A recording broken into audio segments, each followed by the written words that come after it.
Shalom, shalom. First and foremost, I want to give all praise, all honor, and all glory to Yahweh, Bahashem Yahweh Shai, Bahashem Rakah HaKodash, and double honors to the apostles and bishops of Great Millstone who teach and rule well, and salutations to the beloved prophets and brothers continuing to exhort the sheep in these last days, and a mighty shalom to the hopeful elect listening in to the 12 tribes scattered abroad. Shalom and shalom. The title of this epistle is going to be entitled 250 Birth, Death of a Nation. 250 Birth, Death of a Nation. Today is July 4th, 2026. We are still in the land of our captivity, Babylon the Great, also known as the US of A, America. And they are going to be celebrating their Independence Day. They have history in which they celebrate for all the abominations on the bloodshed that was acquired, or the bloodshed that was spilt in order to build up this nation. And it was built up upon the backs and the strength and the necks of our people, the the 12 tribes of Israel. Sorry, still kind of waking up. 250 years, right? Birth, death of a nation. Today, they will be barbecuing and setting off fireworks, as to where I will be barbecuing, sending up sweet, savory incense to our Father Yahweh Bahashem Yahweh Shai by rejoicing in his word. I am celebrating his word in remembrance of what he has spoken aforetime for the redemption of the children of Israel, the 12 tribes of Israel. So 250 birth, death of a nation. We are here on the 250th anniversary of Babylon the Great. So with that, let's go into Ecclesiastes chapter 3 Salakia and verse 15. We are visiting all the abominations and the iniquities that has been done upon the children of Israel while in the captivity of this land, 250 years, right? And we go into Ecclesiastes chapter 3 and verse 15. It reads, "That which has been is now, and that which is to be hath already been, and the Most High requireth that which is past." What's he talking about? He's talking about recompense. Anything that has been done in the past, it must be recompensed. All the sins and iniquity, all the bloodshed that has ever been spilt, although it may have seemed like it was a delayed judgment, a long overdue, to visit the iniquities and the sins of all the heathens alongside 2/3 of our people. Although it may seem like it is long overdue for the heathens, the Most High Yahweh Yahweh Shai has written that he is going to revisit all these iniquities, in particularly Esau, Edom, the European powers, the white race that has enslaved and held captive the children of Israel and will not let them go. We are reading here that he is requiring that which is past, right? He is requiring that which is past. 250 birth, death of a nation. This is what we're witnessing. This is what we're living in right now, in real time. Let's go into Galatians chapter 6. Galatians chapter 6. And we will read verse 7 and 8. It reads, "Be not deceived. The Most High is not mocked. For whatsoever a man soweth, that shall he also reap. For he that soweth to his flesh shall of the flesh reap corruption. But he that soweth to the Ruach shall of the Ruach reap life everlasting." We are living amongst the heathens who are very fleshly and carnal. They do not house the Ruach HaKodesh and keep any of our power ways. They do not keep the law, statutes, and commands.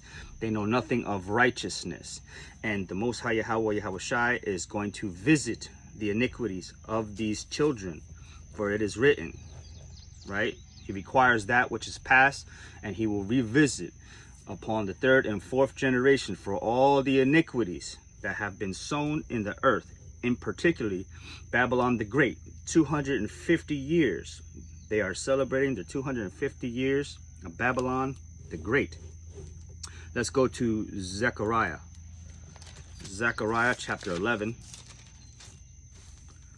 Zechariah chapter 11 and start at verse 5. It says, whose possessors slay them and hold themselves not guilty. And they that sell them say, blessed be Yahweh, for I am rich, and their own shepherds pity them not. This is right. They have possessed us for a very, very long time and hold us captives alongside them and will not let us go. We are oppressed all the day long. We are under the curses. We fit the curses. We are the people of the curses. And soon we will be the people of the blessed, right? Blessed going in, blessed going out. No longer the tail, but of the head. This is what has been written. And you can find that in Deuteronomy chapter 28 and all throughout the scriptures. Right? He says, whose possessors slay them and hold themselves not guilty. They hold themselves not guilty. They said, that is the past. We didn't own any of you slaves, so on and so forth. They hold themselves not guilty, but still continue to reap the benefits off of the free labor that has been put into building this nation. And we get none of the pie, right? None of the pie. We are considered 3/5 of a human being. It was written into their constitution so that way they may have prosperity as we were their children's inheritance. But those curse reversals are coming into effect, and this is what is written within the scriptures, the holy scriptures, that those that take into captivity must be put into captivity. We were subjected and tyrannicalized over by the oppressors, and that same judgment must happen unto the heathen nations, and in particularly the so-called European powers, the white race that has kept us in hard bondage for all these years and decades and generations, right? They have plenty of time to build themselves generational wealth and eat up the fat of the land, and now they're poisoning the land and destroying the land, right? This is what we're witnessing. Let's go into Wisdom of Solomon, found in your Apocrypha.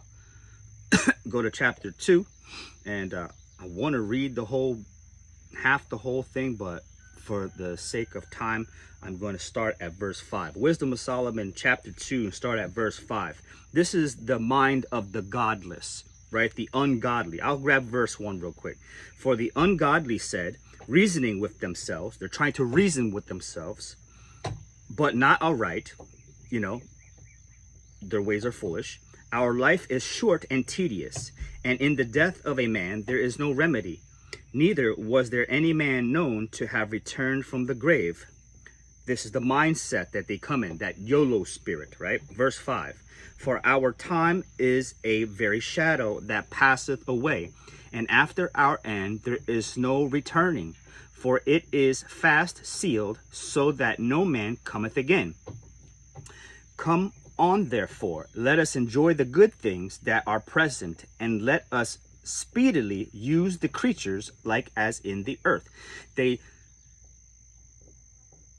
reason with themselves, knowing that man's time here is short upon the earth, but a vapor, and they want to fulfill the most that they can at any cost, whether it be subjugating people or destroying the creatures that Yahweh Yahushai has installed for us to govern the earth with, to have perfect harmony and balance. They come to destroy, conquer, and this has been their repertoire from generations and generations. We see how the Romans did it with the Greeks. You have to know the history of these people and how they move and how unjustly they are. And they write into power and legislation for them to hold that power. And we're going to go into that. I think it's written in Wisdom of Solomon chapter 2. Let's continue. Wisdom of Solomon chapter 2 and verse 6, it says, "Come on, therefore, let us enjoy the good things that are present," that YOLO spirit, "and let us speedily use the creatures like as in the youth. Let us fill ourselves with costly wine and ointments, and let no flower of the spring pass us by." They will not miss an opportunity to make a fast buck at the cost of lives. They will not pass up the opportunity to create poisons and medicines that shorten the lifespan of the populace. They have created themselves to be giants in the land. No one can touch them. They will swallow you up with their finances and lawyers. Right? This is the oppression of these tyrants and these heathens. And this power has been given to them for a time through Yahweh or Yahweh Shai in order to purge the iniquity of the children of Israel's sins, so we can witness how and experience how to rule the earth in total chaos and destruction and death. And this is contrary to how we operate in all ways and fashion. So continuing on in Wisdom of Solomon chapter 8, "Let us crown ourselves with rosebuds before they be withered." You see how the Romans, they used to put rosebuds around their crowns to give themselves a royal appearance in front of their tributaries and subjects. You know, you can have that visual image if you can put it together. Verse 9, "Let none of us go without his part of our voluptuousness. Let us leave tokens of our joyfulness in every place." They leave monuments, they leave statues of themselves. They continue to do it this day, right? Everywhere you go, in every state, in every country, there's a statue representing when these Europeans were in power. They hold up torches and all kinds of folly and all. This is idolatry. They idolize themselves, right? They want to be seen as gods in the earth, right? And on TV and in the public eye. This is what they have done. They put themselves in a position of power, but the Most High Yahweh Shai has it in his heart to bring them all down, all down. And we are celebrating this day the word of Yahweh Shai. We are going to be grilling off sweet savory incense unto our Father Yahweh, our prayers and our sacrifice and our joyful rejoicing at his word and the second coming of Hamashiach Yahweh Shai. We're still in Wisdom of Solomon chapter 2, and we'll grab verse 9. It says, "Let none of us go without his part of our voluptuousness. Let us leave tokens of our joyfulness in every place. For this is our portion, and our lot is this. Let us oppress the poor righteous man. Let us not spare the widow, nor reverence the ancient gray hairs of the age. Let our strength be the law of justice. For that which is feeble is found to be nothing worth." We have no power of our own to deliver ourselves. And this is exactly how the Father, Abanawa Yahweh, wants us to be, so he can be magnified in the earth and do a mighty deliverance for the children of Israel, to bring them out from the very bottom and place them on the very, very, very top, the very tippy top. This is Yahweh Power's desire. All the sins must be recompensed. What you reap is what you sow. This is the law of justice, righteous justice. Right? Let's go to Job, Mr. Job. Job chapter 20. Job chapter 20, and we'll grab just one verse.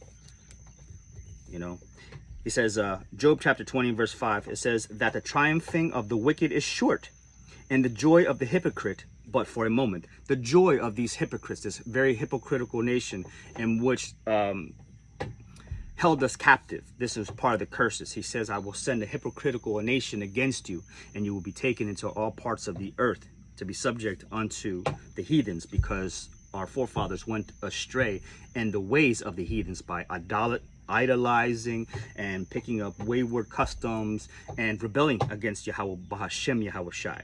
But that the triumphing of the wicked is short and the joy of the hypocrite is for a moment. Although in man's earthly years, generations and generations seem like a very long time, it is but a short time in the eyes of Yahweh or Yahweh Shai, for he is outside of time, right?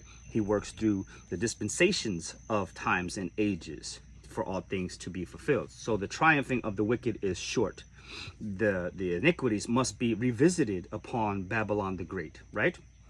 250 years of oppression, colonialization, grape, robbery, and murder. The unjust decrees written into legislation like Jim Crow, redlining. Now they have digital redlining. We read that in Wisdom of Solomon, chapter 2, verse 11. It says, let our strength be the law of justice, for that which is feeble is found to be nothing worth. I think that's also written in Isaiah chapter 10. I don't have that written down. I'm not going to grab it, but I just want to reference it. Yes, Isaiah chapter 10. I will read it. Woe unto them that decree unrighteous decrees, and that they write grievousness, which they have... Stop it. What are you doing? Woe unto them that decree unrighteous decrees, and that write grievousness, which they have prescribed, to turn aside the needy from judgment. Sorry, the dog is kicking dirt up on me. To turn aside the needy from judgment, and to take away the right from the poor of my people, that widows may be their prey, and that they may rob the fatherless. We just read that. They grape, rob, murder, oppress. They write unjust decrees. They write unjust decrees that favor them and hold them in power. And the world is in unison with how they operate.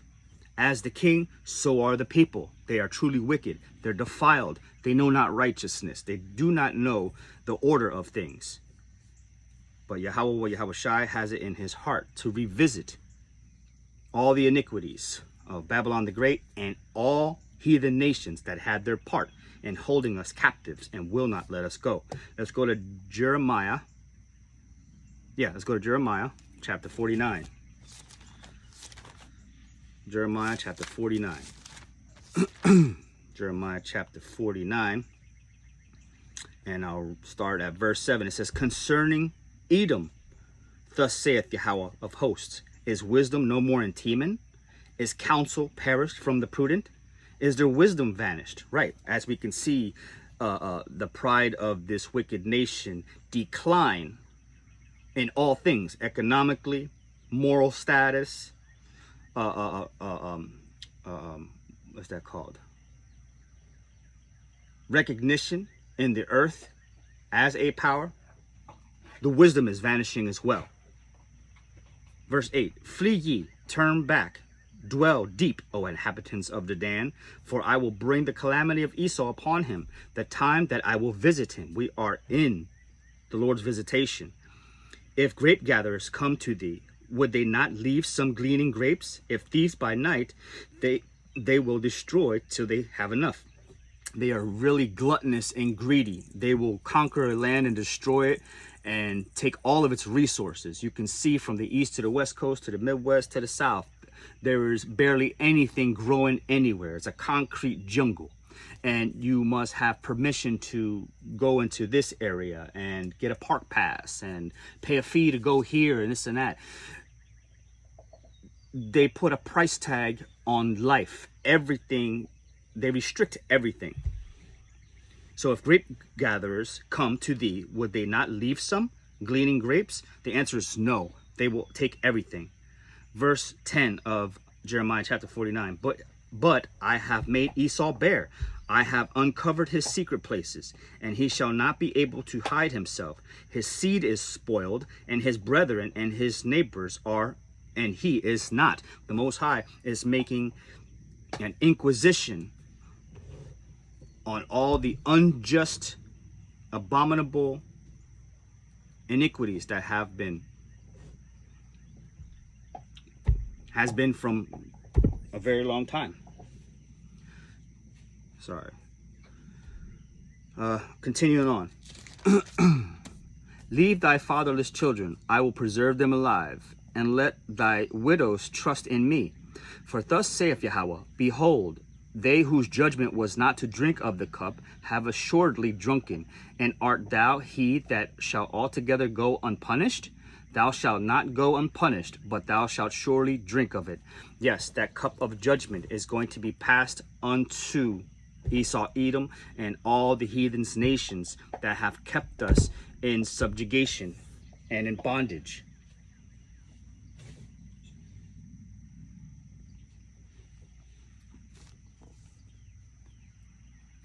One second, right? That cup is going to be passed to Esau, Edom. Let's go to Obadiah real quick. We'll grab one verse. Obadiah, and you can read the whole chapter, but Obadiah, verse 15, it says, for the day of Yahweh is near upon all the heathen. As thou hast done, it shall be done unto thee. Thy reward shall return upon thine own head. Right? This is that judgment. Those seeds that have been sown, they need to be answered for. Everything that you reap, you shall give an account of in the day of judgment. This is what is written within the Holy Scriptures. Right?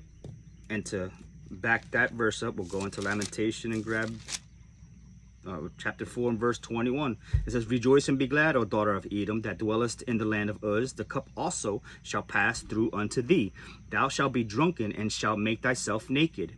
They are being exposed. All the crimes and all the sins and iniquities are being revisited. They're being publicized all throughout the world. Every nation is talking about the skirt being lifted of Esau, Edom, these European powers, and their history is being brought unto the forefront. Verse 22, the punishment of thine iniquity is accomplished, O daughter of Zion. He will no more carry thee away into captivity. No more will you be subject and tributaries unto these other heathen nations. Right? He says, it is accomplished. He will visit thine iniquity, O daughter of Edom. Daughter of Edom. That is the generational offspring of that nation. This is why it says daughter, because they are not of their mother like Great Britain, but the daughter, that American power that came out of Great Britain. O daughter of Edom, he will discover thy sins. Right? He will discover thy sins. And in Jeremiah chapter 49 and verse 10, it says that the skirt was being lifted and it's being exposed. This is about exposure now. Everything is being exposed. The Son of Man, the son of perdition, is going to be exposed. Since I mentioned it, let's get that. 2 Thessalonians chapter 2 and verse 3 on down, it says, let no man deceive you by any means, for that day shall not come except there come a falling away first, and that man of sin being revealed. We see that Babylon the Great is falling. It is falling. That corrupted and hypocritical nature, it is falling. And that man of sin be revealed, the son of perdition. Who is that son of perdition? Esau, Edom, the European race, right? The white race, the white people. This is what it is. This is what, if it's not them, who else can it be in the world? Who is the scriptures talking about? Who is it talking about? This is a nation and a race of people. Just like Israel, Yasha Allah, the 12 tribes is a race and a nation of people, the Shemitic people. That all goes back to Abraham, Isaac, and Jacob. And before that, Ham, Shem, and Japhet. This is a race of people. If the Son of Man, the sons of perdition, aren't the European powers, the ones who came and colonized the earth and brought smallpox on blankets and continued to pollute the air and the food and the seeds and truly defile the land. If it's not them, who is it? Who is it? Verse 4, he opposeth and exalteth himself above all that is called the Most High, for that is worship, so that he as the Most High sitteth in the temple of the Most High, showing himself that he is the Most High. He put all this power into his hand and exalt himself more than the Most High. Very prideful people. Today they are celebrating their 250th year of a very prideful nation. Yeah, America. This is what they're celebrating. Verse 5, remember ye not that when I was yet with you, I told you these things. And now ye know that withholdeth that he might be revealed in his time. They will be revealed in its time. For the mystery of the iniquity does already work. They teach and promote rebellion. This is what the do as thou wilt. The woman is equal to the man, and the man is equal to the woman, and they can all do what they want. This is liberty and justice for all, freedom, this and that, and it's folly and it's a lie. For the mystery of iniquity does already work. Only he who now letteth will let until he be taken out of the way. And then shall that wicked be revealed, whom Yahweh shall consume with the spirit of his mouth, and shall destroy the brightness of his coming. And we are declaring these things right now through the Ruach HaKodesh that is anointed in the vessels to proclaim these things. The Son of Man, the son of perdition, is being revealed. All the hypocrisy is being exposed, right? That's what the word says. Let's go to Habakkuk. Habakkuk chapter 2, and we'll grab verse 4 and 5. I want to grab all of Habakkuk, but I can't. Habakkuk 2 and verse 4, it reads, Behold, his soul which is lifted up is not upright in him. I'll read it again. Behold, his soul which is lifted up, very proudful and very lofty, it is not upright in him. But the just shall live by his faith. The children of Yasha'Allah, the 1/3 remnant, we will live by our faith. Verse 5, yea, also because he transgresseth by wine. That wine is those decrees. They use the power in their hand to write these things into legislation to overthrow the poor and the widow and so on and so forth. Back in verse 5, yea, also because he transgresseth by wine, he is a proud man. He's a proud man, right? Neither keepeth at home, who enlarges his desire as hell, and is as death. These people are as death. They bring nothing but violence and destruction and chaos, and cannot be satisfied, but gathereth unto him all nations. That's that colonialism. And heapeth unto him all people. This is subjugating and oppressing people through their philosophies and wayward practices, right? Come here, live the American dream, so on and so forth. And meanwhile, we'll subjugate you and oppress you and poison you and take your children from you and send you back to wherever you came from. Shall not all these take up a parable against him and a taunting proverb against him, and say, woe to him that increaseth that which is not his? They're thieves, they're robbers, they're murderers, they're grapists. Woe to him that increaseth that which is not his. How long? And to him that ladeth himself with thick clay. They drown the people in debt. This is one of their devices. They drown the people in debt.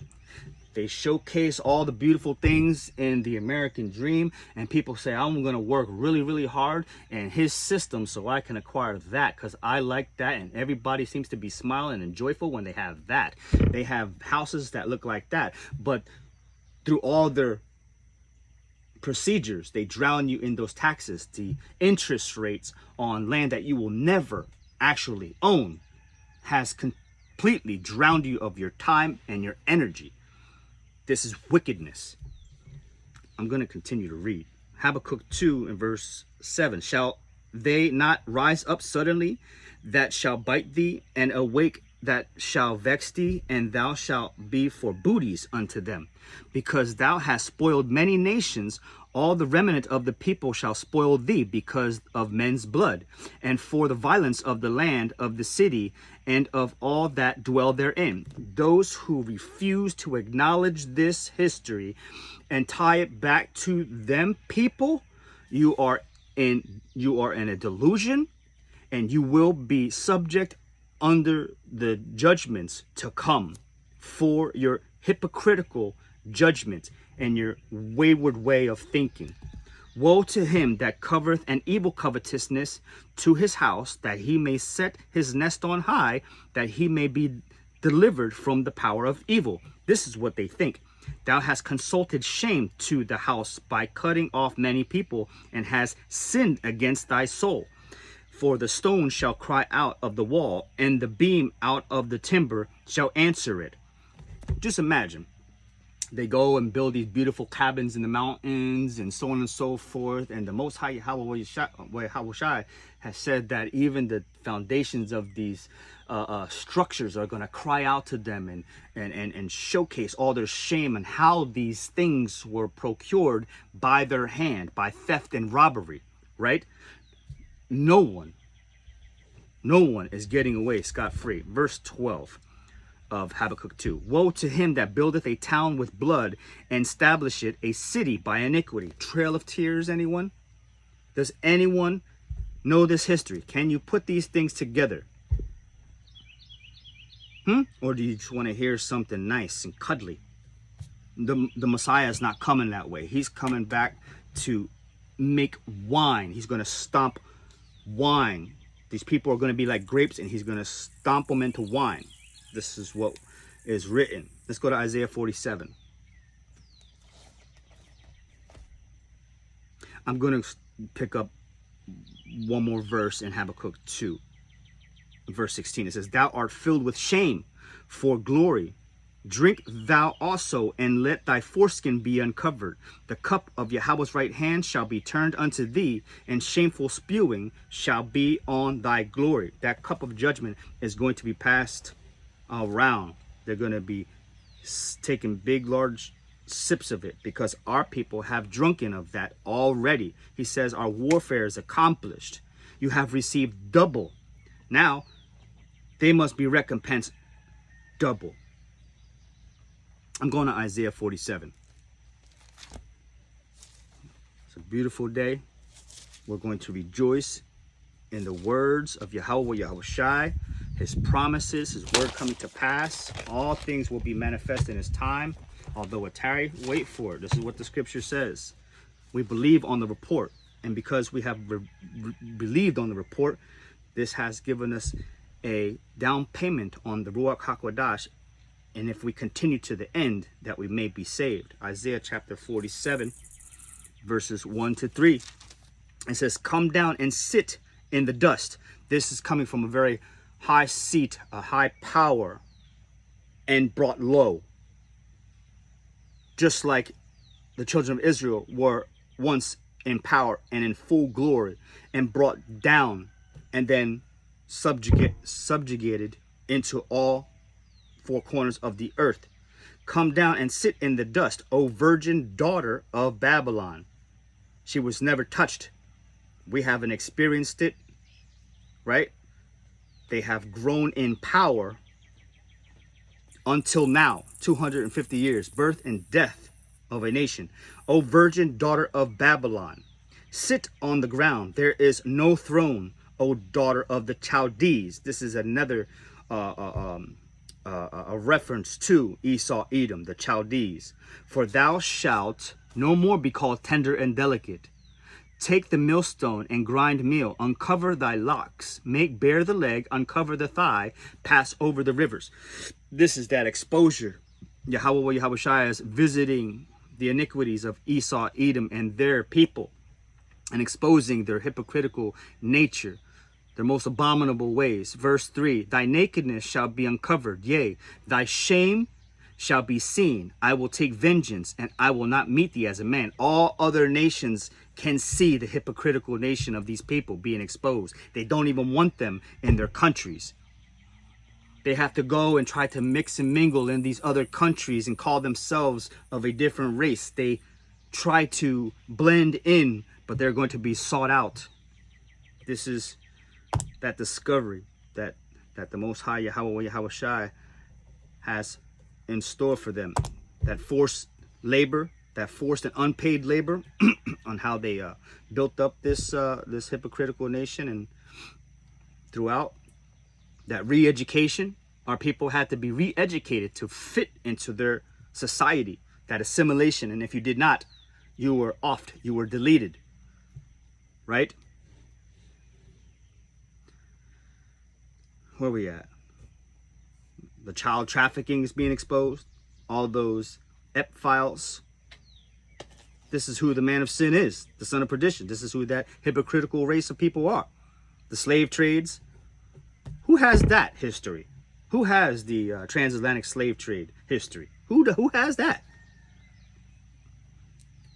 Let's go to Ezekiel chapter 35. We're almost done. Just bringing out some precepts, celebrating the word of Yahweh Shai each and every day.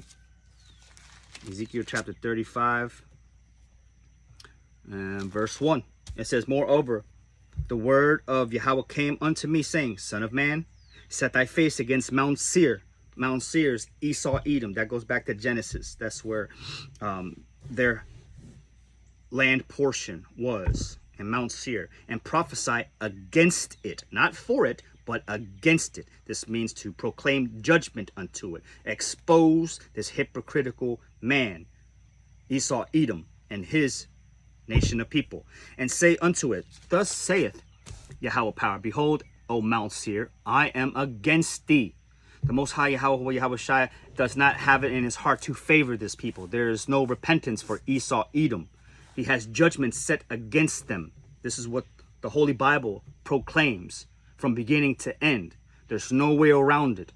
There's no way for you to exalt the heathens and offer them salvation. This is against the word. You're adding to the word, and he will add all the curses of this book unto you and your family. I will lay thy cities waste, and thou shalt be desolate, and thou shalt know that I am Yahweh, our power, because thou hast had a perpetual hatred. Perpetual means to continue to exist, to harbor this hatred. From the beginning, he has sought to kill his brother Jacob because of the blessing. We read that, yeah? Because thou hast had a perpetual hatred and hast shed the blood of the who? The children of Israel. It is written right here. There's no way for you to include other people and other races. We're talking about our people, our race of people, because thou hast had a perpetual hatred and hast shed the blood of the children of Israel. The children of Israel are the 12 tribes of Israel that go back to Ham, Shem, and Japheth. This is a bloodline by the force of the sword. This was their blessing, the power of the sword, right? Military might. And through that military might in conquering, they enslaved the world through unjust decrees, because if you don't follow and do exactly what they say, the sword will come upon you. You will be out of here, Jack. In the time of their calamity, in the time that their iniquity had an end, they hold us captive and hold themselves not guilty for it. Therefore, as I live, saith the Yahweh power, he is a living power. He is not some false illusion. Okay? You're going to see about it. Therefore, as I live, saith Yahweh power, I will prepare thee unto blood, and blood shall pursue thee. This is that cup of judgment being passed unto you, because you are a virgin daughter of Babylon and never experienced these things. Double will be placed upon your head, a bounty from the heavens, and the angels will reap. The harvest is ready, Father. The harvest is ready. Therefore, as I live, saith the Yahweh power, I will prepare thee unto blood, and blood shall pursue thee. Sith thou hast not hated blood, even blood shall pursue you. Because you're so familiar with bloodshed and you're comfortable around it, it will be shed unto thee. Verse 7, thus will I make Mount Seir most desolate, and cut off from it him that passeth out, and him that returneth. And I will fill his mountains, his governments, his powers, his hills, with his slain men. In thy hills and in thy valleys and in all thy rivers shall they fall that are slain with the sword. I will make thee perpetual desolations, and thy cities shall not return, and ye shall know that I am Yahweh power. He says, remember Amalek. Remember Amalek. Remember what them people did. The ones that are trodden down the holy city. Those Gentiles, a strange people in our land, performing all kind of abominations. You can find them in rat tunnels. This is who them people are. Ezekiel chapter 35 and verse 10. Because thou hast said, these two nations and these two countries shall be mine, and we will possess it. Whereas Yahweh was there. He watched them take our land, right? The northern and southern kingdom. These were two nations at one time. But upon the children of Israel returning unto Yahweh our power, we will be that one stick again. Therefore, as I live, saith Yahweh power, I will do even according to thine anger and according to thine envy, which thou hast used out of thy hatred against them. And I will make myself known among them when I have judged thee. He's going to return upon Esau, Edom, upon their own head. Blood shall pursue them. This is what is written. 250 years, birth and death of a nation. And thou shalt know that I am Yahweh, and that I have heard all the blasphemies which thou hast spoken against the mountains of Yasha'Allah, saying, they are laid waste, they are given us to consume, right? This is why they feel as though they have gotten away scot-free. They can do all kind of abominations and no one's going to punish them for it. But it is written. It is written a long, long time ago what was to come and what shall come to pass. One more verse. Ezekiel chapter 36 and verse 5. Therefore saith Yahweh our power, surely in the fire of my jealousy have I spoken against the residue of the heathen, and against all Idumea. Idumea is the same as Esau, Edom. This is written in the Greek. Is referred that way because of the Greek captivity that name carried over. And this is Esau, Edom, which have appointed my land into their possession with the joy of their heart, with despiteful minds to cast it out as prey. Right? That blood shall pursue the pursuer. What has been done to the children of Israel must be done unto thee. You will go into captivity. You will go into captivity. You will be subject and tributaries unto the children of Israel. This is what is written. Full power and dominion will be given unto the children of Israel. This is what is written. Power of authority, power of might is given unto the children of Israel. It's a righteous recompense. You cannot cry and say, that's not fair. That's not fair. You will drink of that cup. You will see. Isaiah chapter 34. Isaiah chapter 34. And I'm not angry. I'm chilling. Isaiah chapter 34. Isaiah chapter 34, verse 5 to 8. It reads, for my sword shall be bathed in heaven. Behold, it shall come down upon Idumea and upon the people of my curse to judgment. These are cursed people. We read that in Malachi 4 and 1. Nope, Malachi 1 and 4. Whereas Edom saith, we are impoverished, but we will return and build the desolate places. Thus saith Yahweh power of hosts, they shall build, but I will throw down, and they shall call them the border of wickedness, and the people against whom Yahweh hath indignation forever. This is the people of that curse.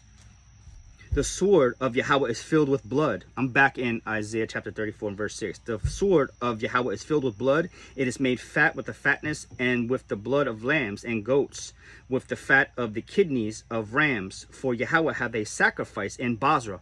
Basra is also known as Esau, Edom. Right?